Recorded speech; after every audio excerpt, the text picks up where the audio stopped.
সেই আল্লাহ কিন্তু আজও আছে। নাই রে মুসলমান, মুসলমান সব হয়ে গেছে এখন ইহুদিদের পাউচাটা গোলাম। আল আকসা মসজিদ মানে মুসলমানের ঘাঁটি। বিসমিল্লাহির রহমানির রহিম। আসসালামু আলাইকুম ওয়া রাহমাতুল্লাহি ওয়া বারাকাতুহু।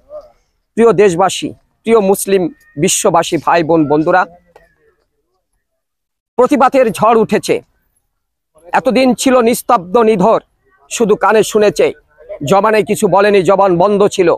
কিন্তু আমরা জেনে গেছি ইতিমধ্যে ইরান আক্রমণ করেছে ইসরায়েলের উপর। আর এই মুহূর্তে বিশ্বের যত মুসলিম কান্ট্রি আছে, আমি উদারত আহ্বান জানাবো, প্রিয় বন্ধুরা, যদিও আমার জন্ম গরিবের এক ছোট্ট ঝুপড়ি ঘরে, কিন্তু দুঃখের বিষয় হলো যে ফিলিস্তিনের উপর বছরের বছর ইসরায়েলের যে আগ্রাসন, বিশ্বের যত মুসলিম কান্ট্রি আছে তারা নীরব হয়ে শুধু দেখছে, কিন্তু প্রতিবাদের কোনো কথা নেই।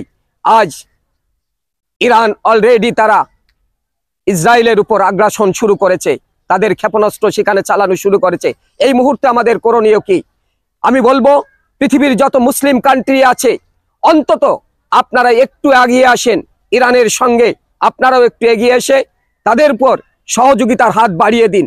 দেখবেন মুসলিম যে বীরের জাতি, মুসলিম যে সত্যবাদী একটি জাতি হিসেবে তারা এই বিশ্বের কাছে আবার মাথা তুলে দাঁড়াতে পারবে।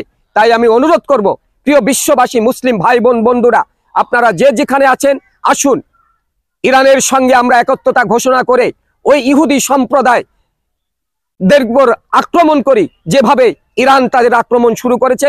আপনারা যেখানে যারা আছেন একটু সহযোগিতার হাত বাড়ান, তাহলেই দেখবেন ওরা আর আমাদের দিকে চোখ তুলে তাকিয়ে কথা বলার সুযোগ পাবে না।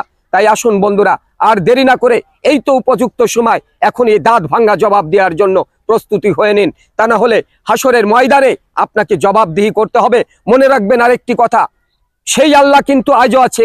নাই রে মুসলমান, মুসলমান সব হয়ে গেছে এখন ইহুদিদের পাউচাটা গোলাম। আল আকসা মসজিদ মানে মুসলমানের ঘাঁটি। জীবন থাকতে ধরতে দিব না এক মুষ্ট মাটি, হয়তো মরবো নয়তো মারবো, কিসের এত ভয়? ভুলে যেও না বদরের কথা, 313 জন সাহাবী নিয়ে মুসলমানের হয়েছিল জয়। সেই আল্লাহ আজও আছে। নাই রে মুসলমান, ভাবতে বড় অবাক লাগে কি করে হয়ে যায় সব ইহুদিদের পাউচাটা গোলাম। প্রিয় বন্ধুরা, আমার কথা শুনে কোনো কষ্ট নেবেন না। আসুন আপনারা আপনাদের জায়গায় থেকে একটু ভেবে দেখুন যে আজকে মুসলমান কোথায় কোথায় চলে গেছে।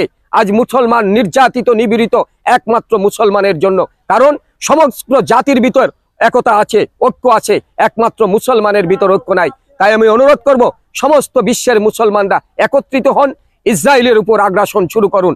দেখবেন মুসলমান আবার বিশ্বের ভিতর মাথা তুলে দাঁড়াতে পারবে ইনশাআল্লাহ। সেই আশা ব্যক্ত করে আমি কবি মোহাম্মদ আজিজুর রহমান আজাদ এখানেই বিদায় নিচ্ছি। আসসালামু আলাইকুম ওয়া রাহমাতুল্লাহি ওয়া বারাকাতুহু। ভালো থাকবেন সবাই।